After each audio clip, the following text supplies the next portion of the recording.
Okay, so good evening, dear all brothers and sisters, and welcome to our program tonight with our honored guest, Arran Stephens.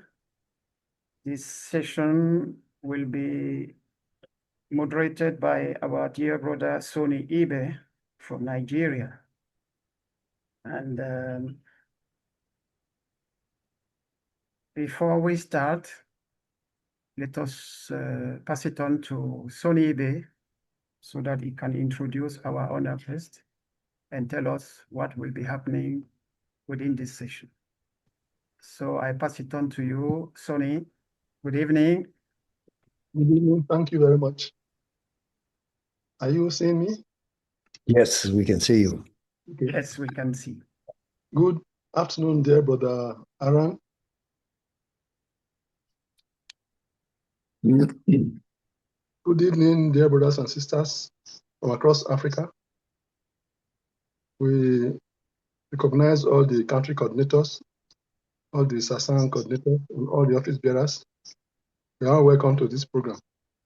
We are grateful and thankful to our elder brother Arran Stephens for this great opportunity he has afforded us to hear from him. It's a great honor and privilege to introduce a personality like Arran Stephens, who has been a great mentor and influencing many of us. I'll just briefly introduce him. His resume is vast, but I'll just briefly introduce him. Arran Stephens is an entrepreneur, an accomplished artist, a writer, an author, a poet, an organic foods pioneer, and a spiritual wayfarer. He is the author of the best-selling book, The Moth and the Flame, and he has graciously made it available to all Sasangis free of charge on the internet. It has been free of charge. But recently, the hard copy was published and translated into many languages.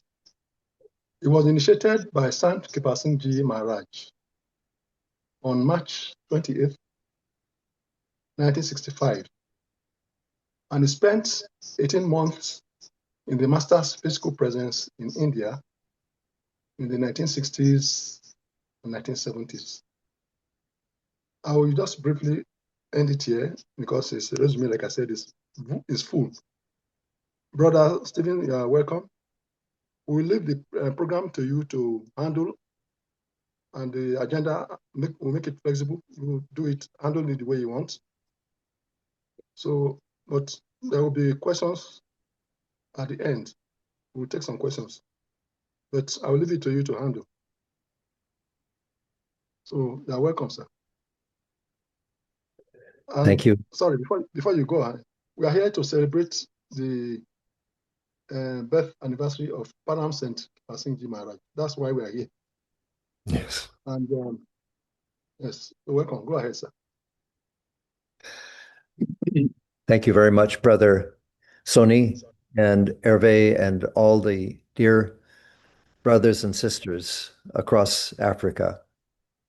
I am very honored to be able to share with you some crumbs that I received from the table of grace of Master Kirpal and his true successors. And I pray that only his love should flow through today. And we are so blessed to have had the influence and guidance of Sant Kirpal Singh Ji Maharaj in our lives. And also that grace that works through his spiritual successors. My master, of course, is Sant Kirpal Singh Ji, and I was 20 years old when I first heard about him. My journey began out of kind of pain. I was searching for meaning in life when I was 20 years old. But prior to that, I was rather agnostic and atheistic, because I figured, how could there be a God who could create such pain and misery in this world? And circumstances led me to a monastery when I was 17 years old in California.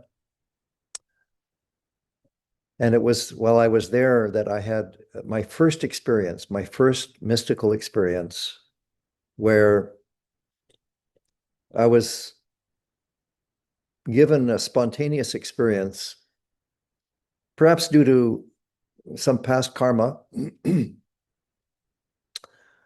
where my inner eye opened and I saw this beautiful light that came. And I didn't understand it at the time. I didn't know what it was, but it started me on my spiritual quest. From that time on, I went to every spiritual philosophy organization that I could find at the time. Self-Realization Fellowship, esoteric Christianity, study of the Bible, study of the Hindu scriptures, study of the Sufi teachings that came out of Persia. And when I was 20 years old, my quest became very, very intense. That's all that mattered to me, was finding a master and finding the truth. I didn't want any master. I wanted a God-realized master, somebody who was perfect in all respects, who embodied the Christ, who embodied the Buddha, who embodied all of the great teachers of humanity. I was so blessed at one point that I had some visionary experience where my master came to me in bright light, so bright that I didn't know if it was Christ or if it was Buddha. I couldn't tell. But I knew that somehow there was some guidance. And shortly thereafter, I was led to a friend who was very much involved in the Gurdjieff philosophical group in New York City. It was 1964. And he showed me a picture of Sant Kirpal Singh. I didn't know who he was. He didn't explain who he was. I didn't know his name. But as he handed me the picture, he went off to the kitchen to prepare a cup of coffee. And as I beheld this photograph of this beautiful man with the great, glowing, compassionate eyes, I felt transported into another world. It seemed that from the photograph and from within me, simultaneously, there was this beautiful, brilliant light that was pouring out from his eyes. And I was, as I said, in another world. The physical world ceased to exist at that time. And I heard 7 words. If God has a face, he must look like this. I don't know where the words came from. And I knew that I had found my master. So in March 28th, 1965, I was initiated by him through a representative in New York. But my desire was to go and sit at the feet of the master. I wanted to be in his physical presence. So over the next 2 years, 8 times I wrote to the master and I asked him, I begged him for permission to come and spend time with him in India. The permission was not forthcoming. So eventually, one night, I had this beautiful meditation, and it said, "Leave all and follow me." That was on the 12th of January, 1967. So I didn't have permission, and so I bought my ticket, and I was ready to go out the door to catch the plane to go to India to meet my beloved master. I didn't have money. I had only $200 left, and that doesn't go very far. I had a ticket that would allow me to stay in India for an unlimited period of time. As I was about to leave to go to the airport, at that moment, a postman came and put a letter in my mailbox. And I went outside, I opened the letter, and it was dated January 12th, the same day that I had gotten this urge to come to India.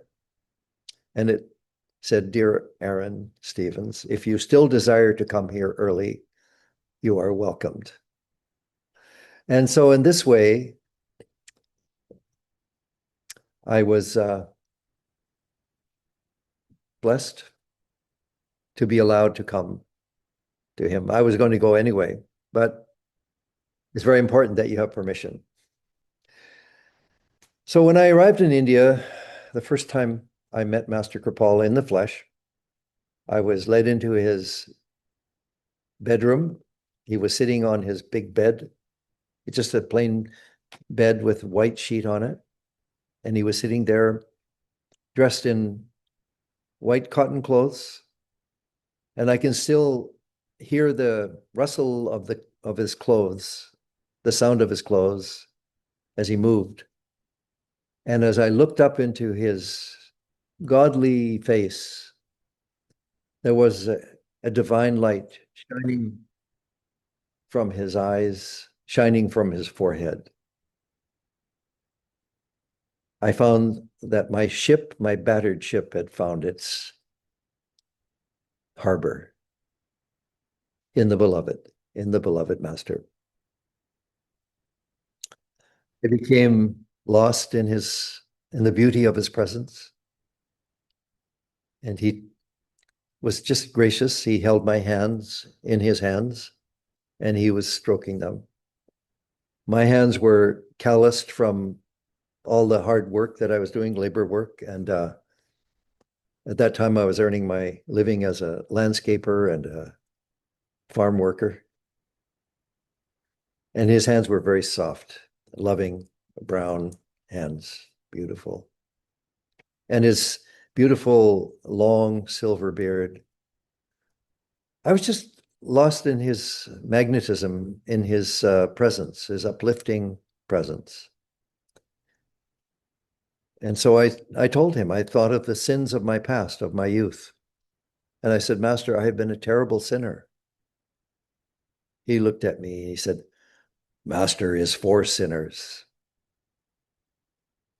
He said, "Every saint has a past and every sinner a future." The beloved Master allowed me to stay with him for the next 7 months, exactly 7 months to the day.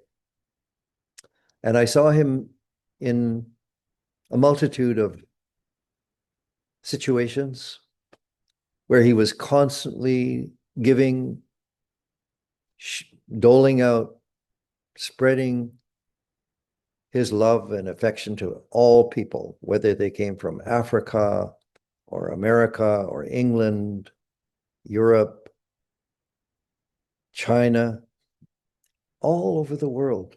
He was a universal teacher, a universal master. And whoever came to him,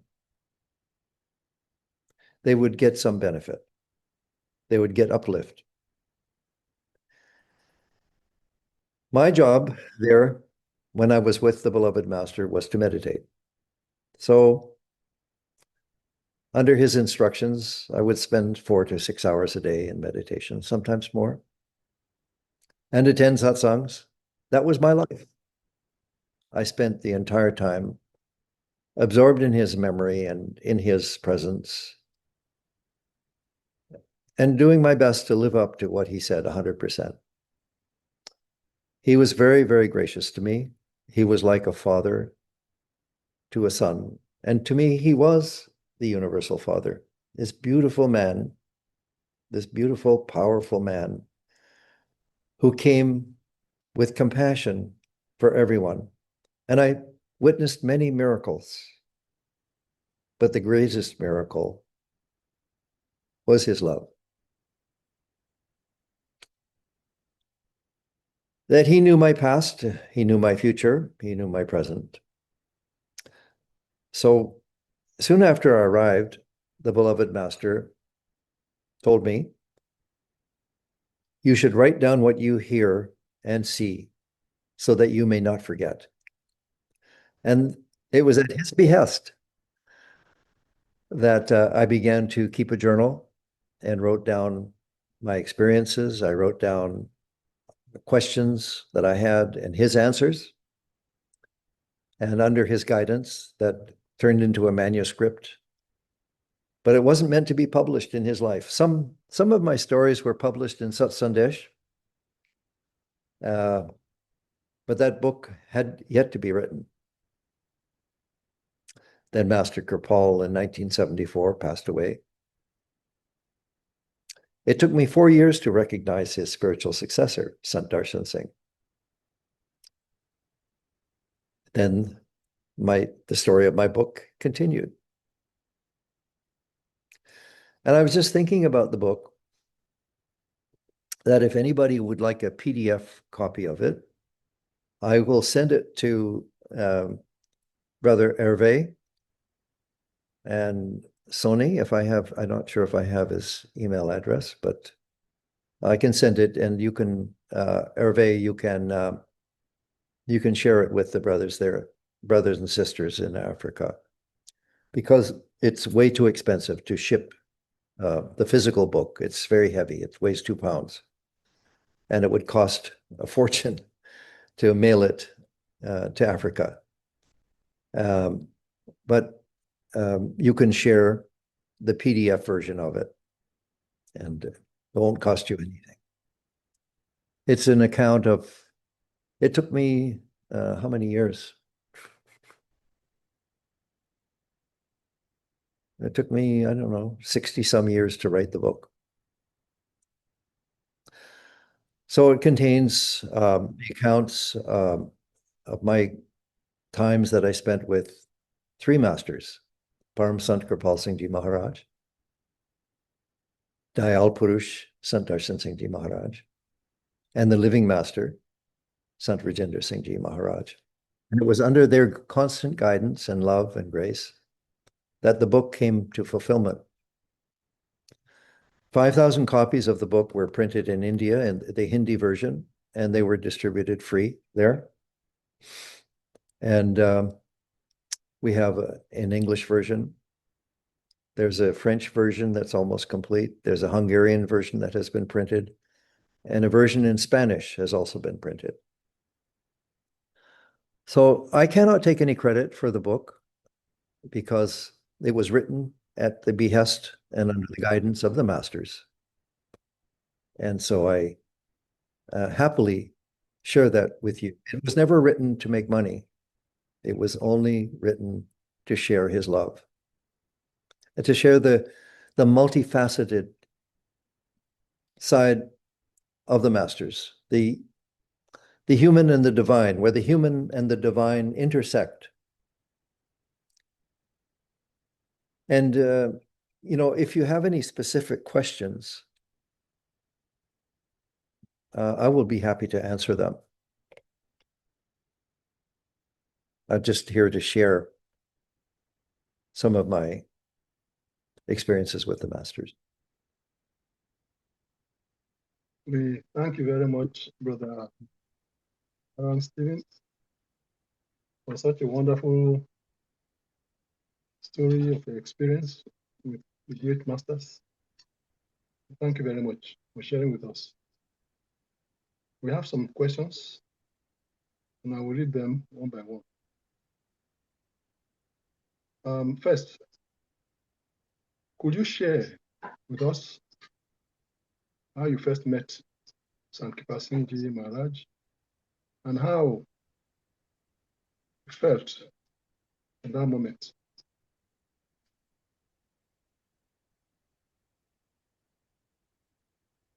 When I first beheld the master, in the flesh, seeing him there before me. I had heard that his eyes were blue, and some said his eyes were black, and some say his eyes were purple. But in his eyes, I saw all the colors, all the colors.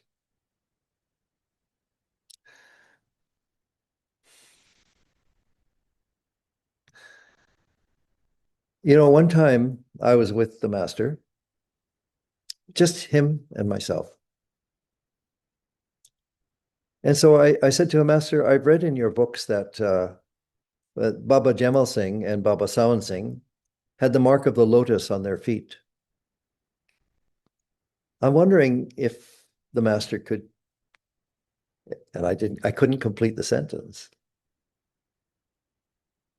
And so master looked at me curiously, and his right foot was resting on his left knee, and he was wearing socks.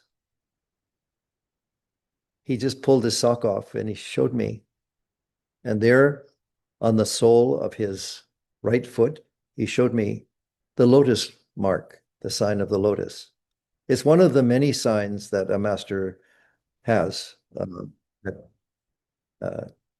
It's kind of a proof of their mastery. And I looked at his foot and I saw there along the sole of the foot a very deep line going right up. And then at the ball of the foot, there was like these lines that went like that. And I felt like his foot was like a magnet, and it was pulling my head down, and it rested on his foot. Well, that's all I wanted, you see.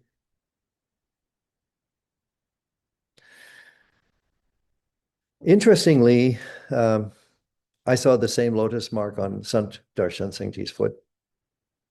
He showed it to me.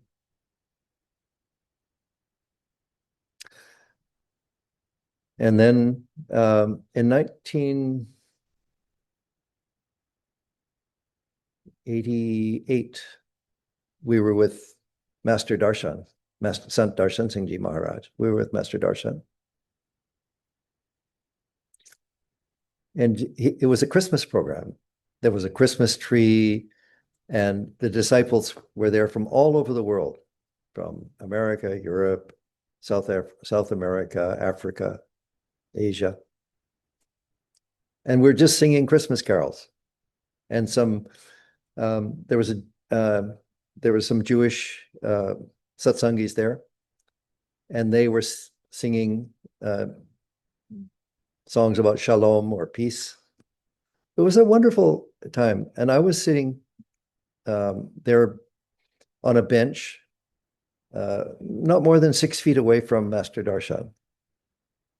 So at that moment, there was a space in front of me, just a little space on the floor. The room was packed, maybe 100 people in this not a very large room.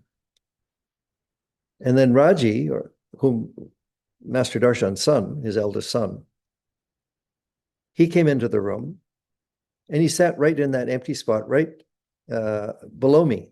I was sitting on the bench. And then he put his right foot up on his left knee. He wasn't wearing socks. Naturally, I looked at his foot, and there, bingo, there's the same lotus mark. So the lotus mark is not a hereditary thing. It's just one of the signs of spiritual mastery that Master referred to in the book God-Man. Have you read God-Man? God-Man by Kirpal Singh. Wonderful book. Yes. Yes, a great, very great book.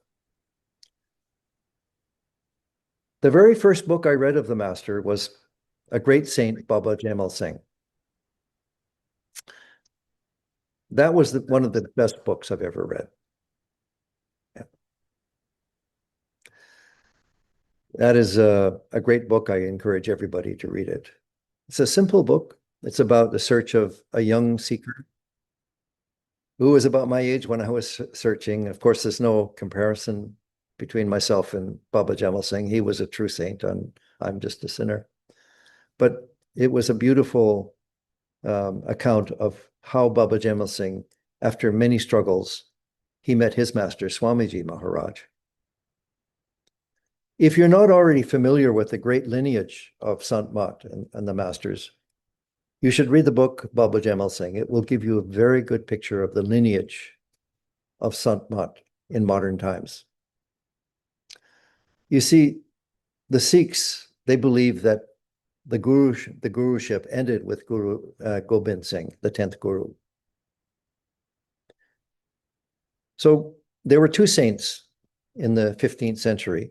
There was Kabir Sahib, he was a perfect master, and there was Guru Nanak, who was another perfect master. They lived at the same time. Kabir lived much longer. They say he lived for 120 years. And Guru Nanak's life was considerably shorter. So I asked Master, who is the guru of Guru Nanak? And the answer that I got from all three masters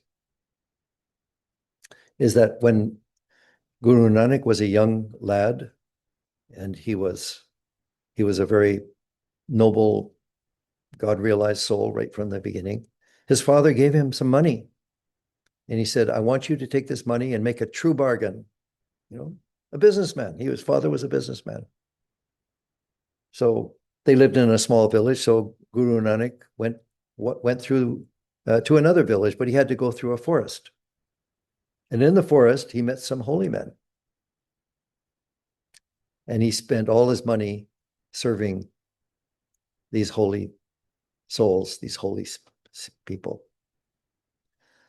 And so when Guru Nanak came back to see his father said, well, Nanak, did you make some money? Did you make a good deal with the money I gave you? He said, yes, Father, I made the true bargain. And said, well, where's the money? He said, I spent all the money on the saints.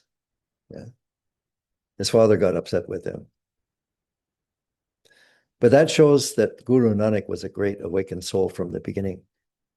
Master said that he received one of those holy men that he served in the forest was Kabir Sahib. And if you read the teachings of Kabir Sahib and Guru Nanak, their teachings are identical. So from Guru Nanak, it passed on to Guru Angad, and from Guru Angad to Guru Amar Das, from Guru Amar Das to Guru Ram Das, from Guru Ram Das to Guru Arjan Dev. Guru Arjan Dev compiled the 6 scriptures, the Adi Granth, or is also called the Guru Granth Sahib. And it contains the writings and sayings of 32 different masters. And it shows the universality of spirituality and of the teachings of Guru Nanak and Kabir. Then after Guru Arjan, he was martyred. He was tortured and put to death by the terrible people at the time. They see the world has never been kind to the masters, to the saints. They've all been persecuted in one form or another. Some like Jesus were put to the cross. Mansur was flayed alive. Guru Arjan was tortured and made to sit on red hot plates. So these saints, they sacrifice themselves to help uplift us. There's 2 forces in the world. There's the force of the Dayal. Dayal is the force of mercy, of good, where God, who created everything, he manifests in the form of a true master. The true master then links the souls, takes them back to Sachkhand, back to the source, the true home of the Father. He gives them a connection in this life to the inner light and the inner sound. That is the true master. That is the master that never dies, the light and sound. That's why it's so important to meditate every day, at least 2 hours every day. Put in the time and you will get true reward.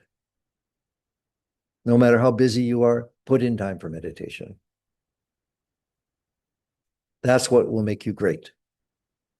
Master Kirpal said in a book called Night is a Jungle, he said, those who have made their nights have made their lives. And those who have spoiled their nights have spoiled their lives.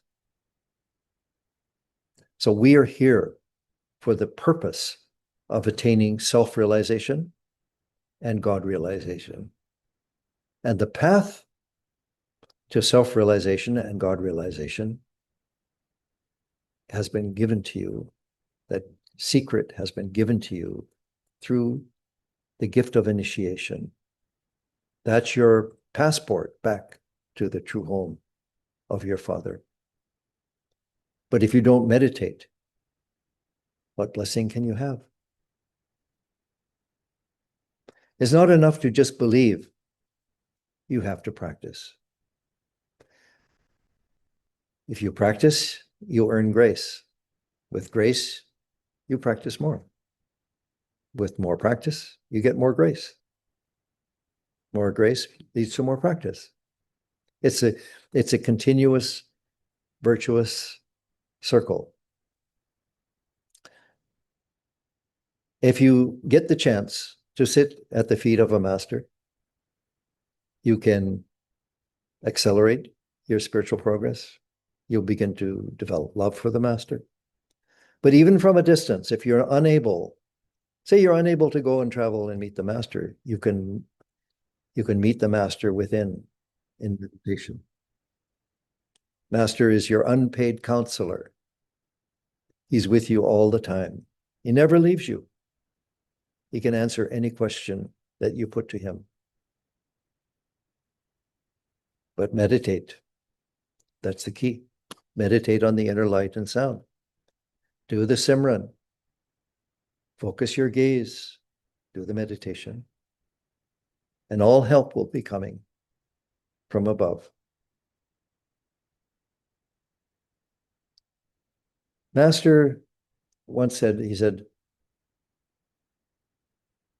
saints move as the sea of love.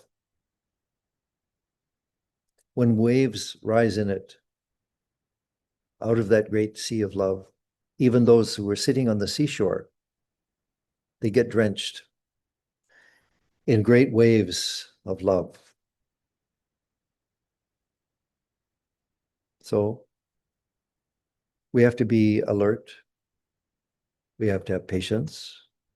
We need perseverance. Perseverance means when you sit for meditation, you keep sitting, even if you're not getting anything. And if you persevere,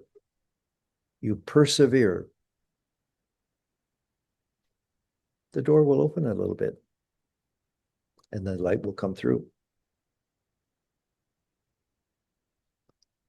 The trouble is we stand in the door. Either he remains or you remain. And if we can lose ourselves, then we find him. One master said, give us everything you have and we will give you all that we possess.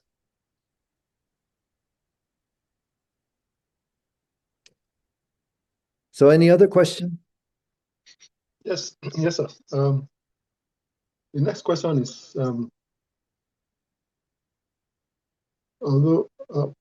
okay, let me just ask it. Can you describe a memorable moment or personal experience with the master that continues to inspire you today? Yes. All of the moments that I spent with the master were memorable, and some were more memorable. And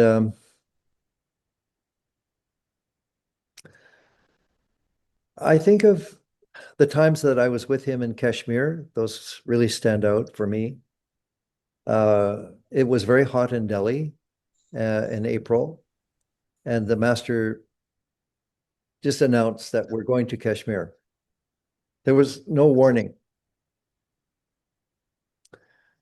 So Master went by car, and so I took a train to Pathankot, and from Pathankot we took a bus over the mountains. It was a very dangerous road, way up high in the mountains and steep cliffs going down 1,000 feet straight down. And you could see the rusted vehicles down below that had fallen off the mountain. But it was his will that we made it safely to Kashmir and to his holy presence. So when I finally arrived after a couple of 2 or 3 days of journey, Master was giving out roses as parshad, beautiful red roses. He was about to give them, and the first rose, he held it, and he pricked his finger. He pricked his finger with a rose thorn, and he said, "No roses without thorns." And he handed me the rose. And I prayed, Master, may I never be a thorn in your side. I don't want to be a thorn to you. That's one experience. Another experience was, it was just, there's so many beautiful experiences that were with him when we were in Kashmir. Kashmir, I'm a lover of nature. I love nature. I love the mountains. I was born and raised in the mountains. I was not raised in the city. So I'm not a city person so much. I'm more of a nature person. So we're in this beautiful place, and I came to Master because I was having my struggles, with myself, with my desires. And I was a young man, and I was really following the path, very carefully, strictly celibate. I'd been like for 5 years, meditating a lot, but I was having struggles. So Master, I came to him. I was sitting before him. I said, Master, I feel I'm being torn in half. The deadly 5 are pulling on one side. You know what the deadly 5 are? Lust, anger, greed, attachment, and ego. And the Master's pulling on the other side. I feel I'm being torn in half. And he said, look here. Say you want to go into a bungalow and you want to go into a house, but there are 5 vicious dogs guarding the entryway. How do you get in? You simply call to the master of these dogs. He will say a few kind words to them, and they will move aside and allow you to enter. So, since I'm an artist, I just 2 years ago, I actually did a painting of 5 dogs guarding this pathway going to this lotus, and beyond that's the master, and there's all these realms, spiritual realms above. And I call it the 5 dogs that guard the heavens, right? So he said, again, I'll just repeat what he said. Say you want to go into a bungalow, but there are 5 vicious dogs guarding the door. Lust, anger, greed, attachment, and ego. How do you get in? He said, you simply call to the master of these dogs, and they will step aside and allow you to enter. He will say a few kind words to them. He said kind words. See? You look at the viewpoint of a saint. And so I remember that he also said, look at him, not at them. Keep your attention on the master, not on these dogs. And don't put your attention on anybody but the master. Don't put your attention on me. I'm nothing, but put your attention on the master. Don't put your attention on group leaders or, representatives. Put your attention on the master. You have a one-on-one relationship with your master, and he's always with you. There's another instance where I had been with the master for over 6 months, and one day, master asked me, he said, "Does your mother love you?" And I said, "Yes, master." There was a long silence. Then again, he asked me, "Does your mother love you?" I said, "Yes, master." And I said, one time I was so attached to my parents that I felt that if they would die, I would die also. And then he said, "And now how do you feel?" I said, "Now I know they're in your care, master." And he just kept quiet. Third time he asked me, "Does your mother love you?" I was wondering, why does master keep asking me this question? I didn't say it a lot. I just, but why is master asking me these questions?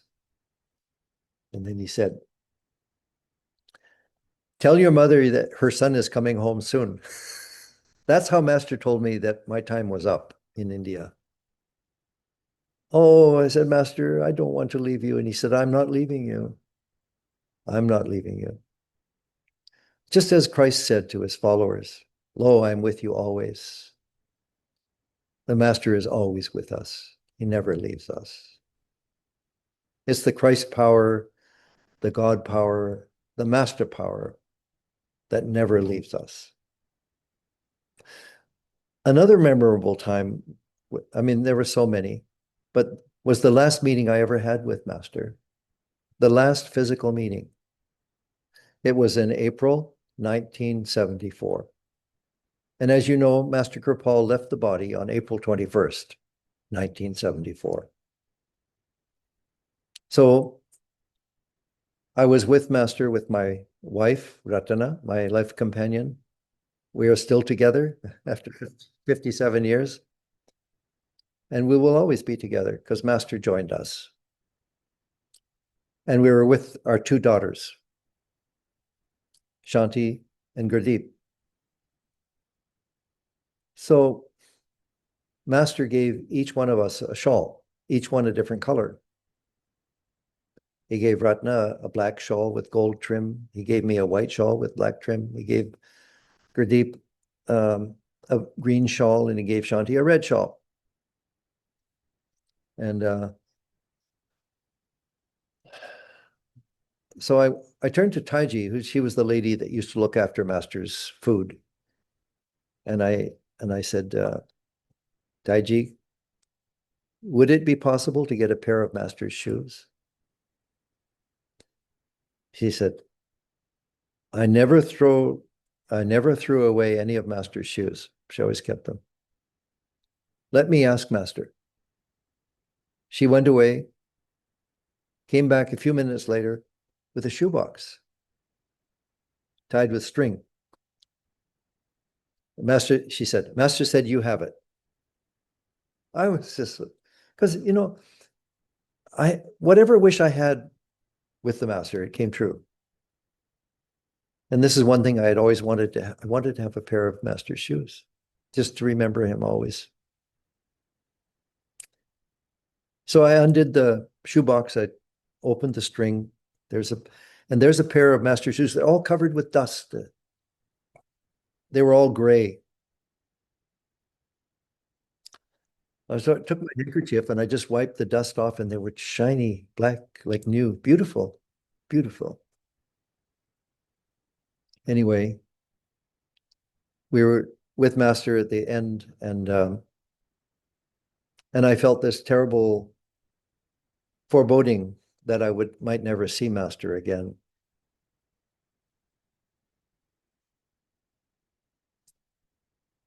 And I fell on his feet, and I wept and I wept, and I wouldn't let go of his feet. This went on for some time.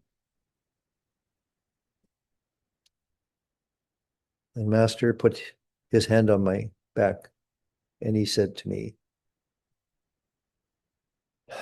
"Please," he said, "my heart is also not made of stone."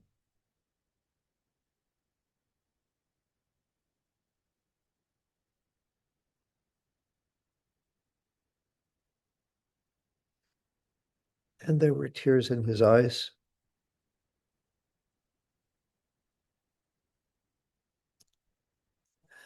So when he left the body, I was just an orphan. I was orphaned. And I wish back those times with him terribly. But I have to be content with him inside, because he is always with me. He will always be with me. What else can I say?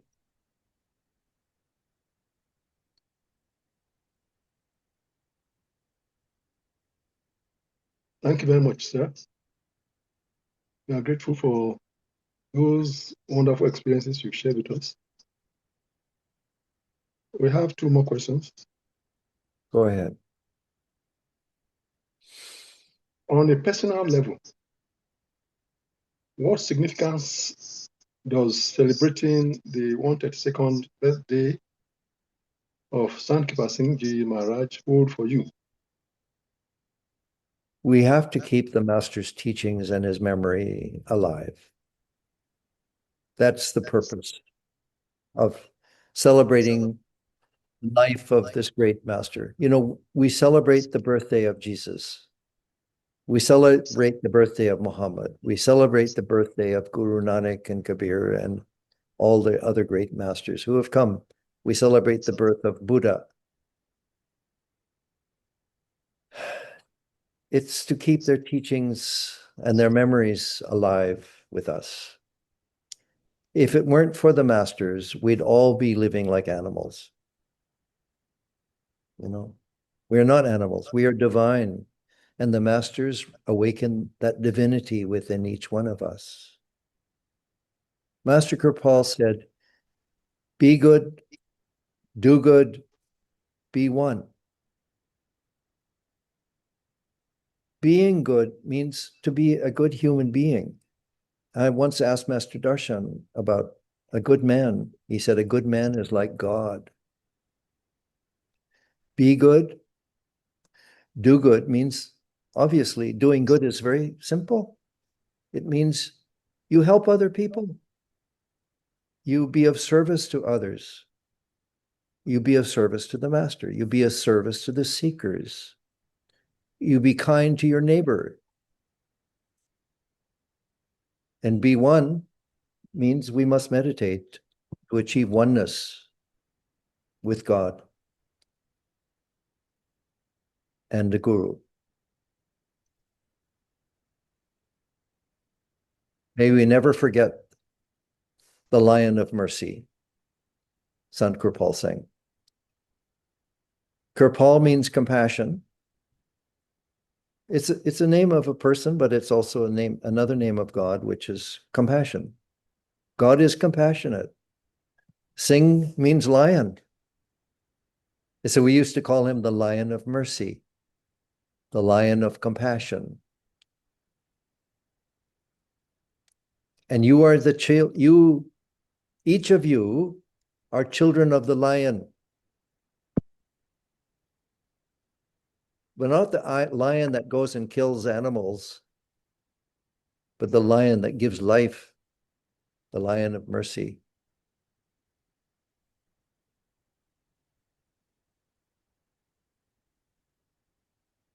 Thank you very much.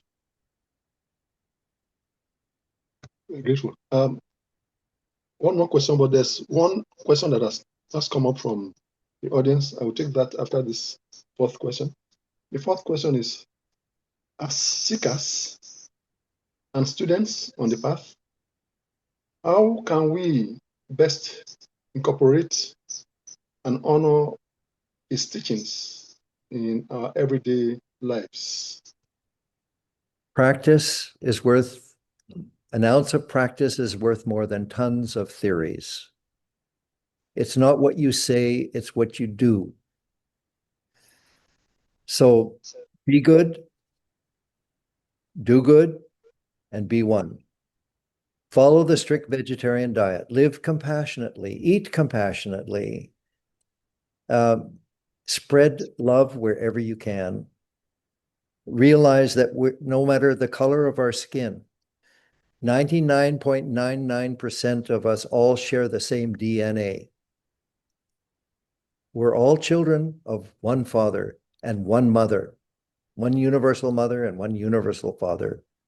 Nature is Mother Nature, and God, the supreme being, is the father of all things.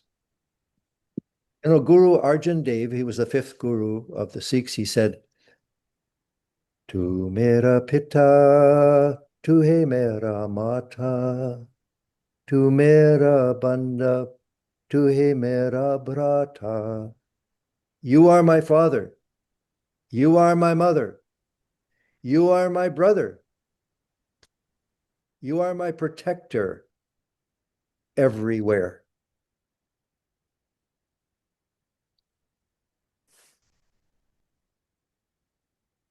Thank you very much, sir.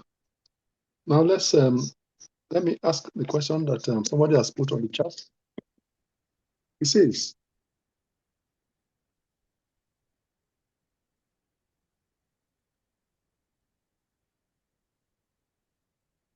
if someone asks the master a question or he asks for something and he remains silent, what do we do?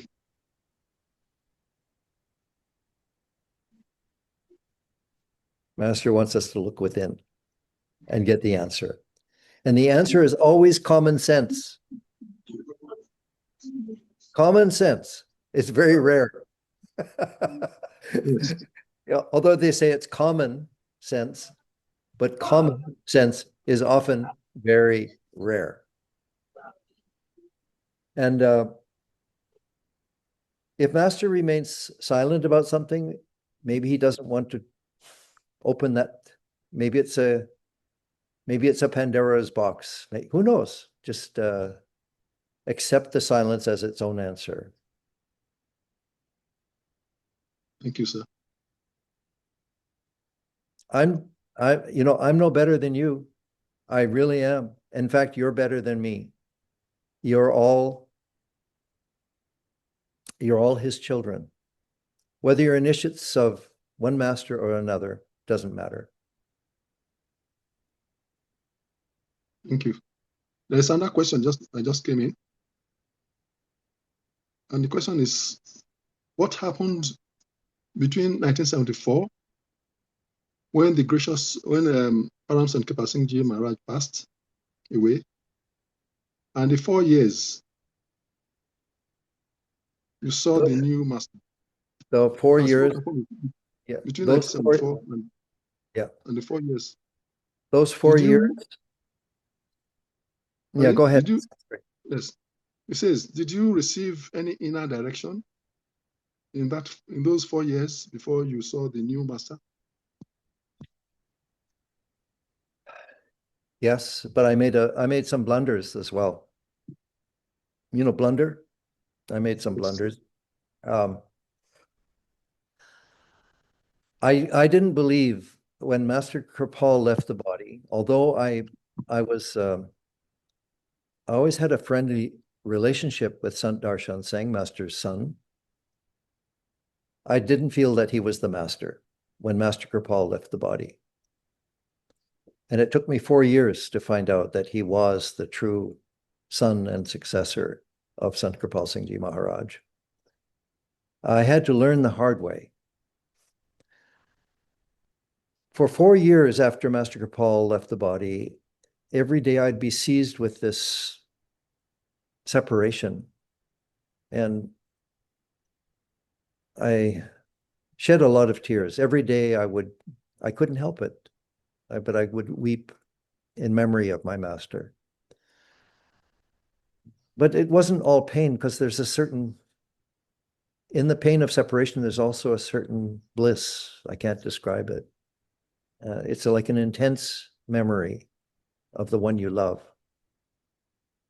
And I realized that I got involved with another one who claimed to be the successor of Master Kirpal. But I realized after studying him carefully that he was not. He did not tell the truth.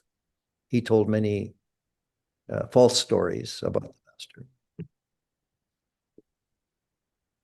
But he looked the part. You know, you cannot judge a master by the way he looks. 7 times I had been approached by Master Darshan Singh outside and inside, but it took me a long time before I could bring myself to even go and see him.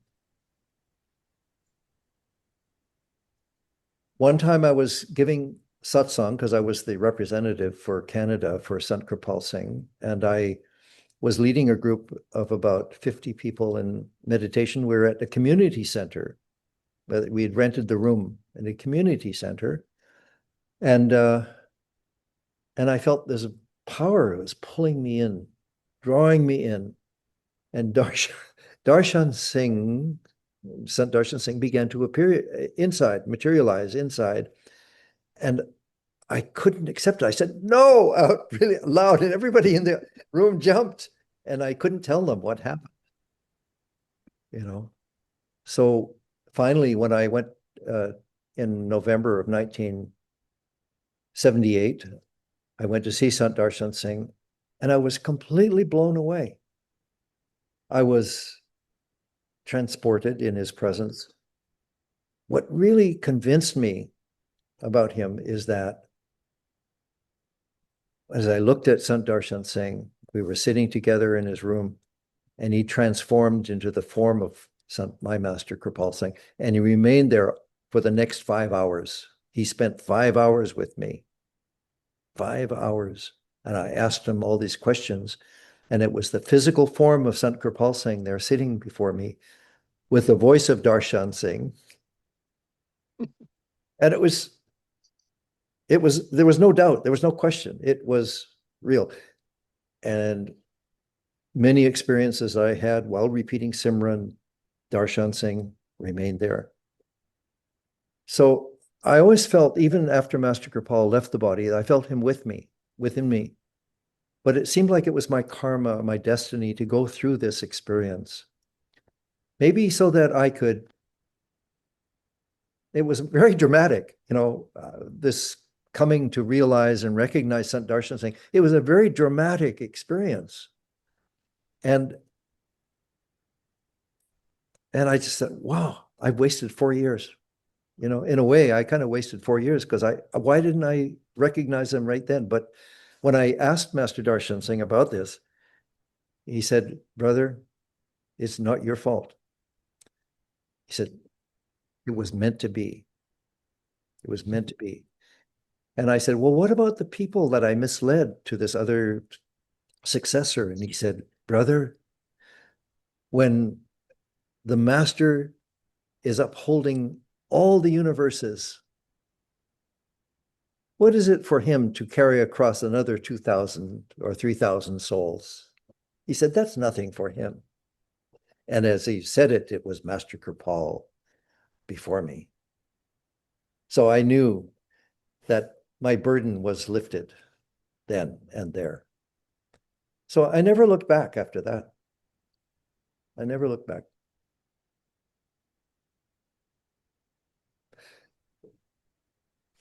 And Master Kirpal, at one point, about a year or so later, he came to me, and I asked him inside. I said, Master, who will be your successor after you? And he looked at me, and Darshan Singh was standing behind him. He said, Darshan Singh is my successor.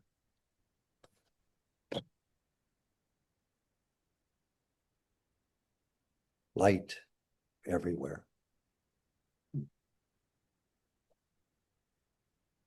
So, Thank you very much, sir. I hope Yeah. I have to go. So Yeah, we I thank you.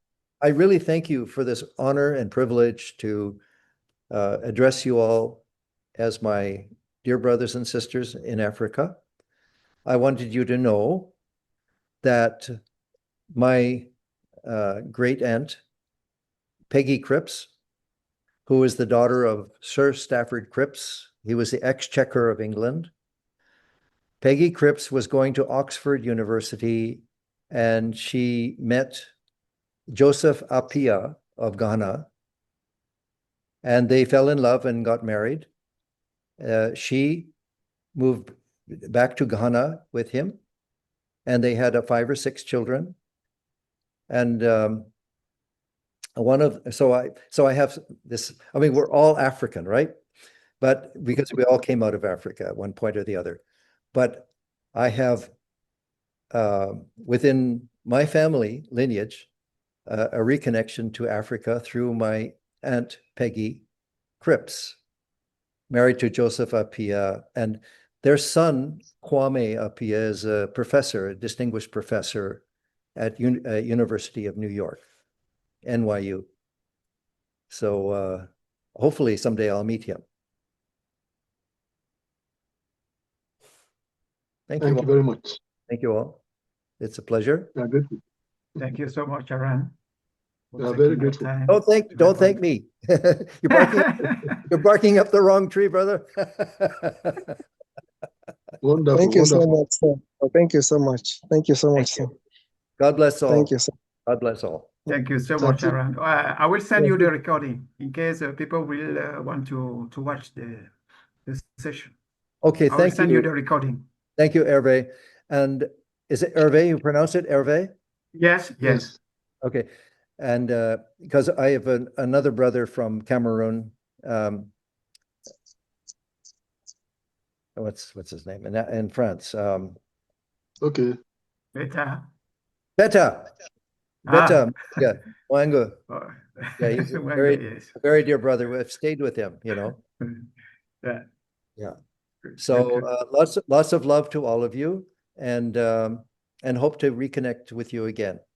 God bless. God bless you, sir. Thank you so much. Thank you very much.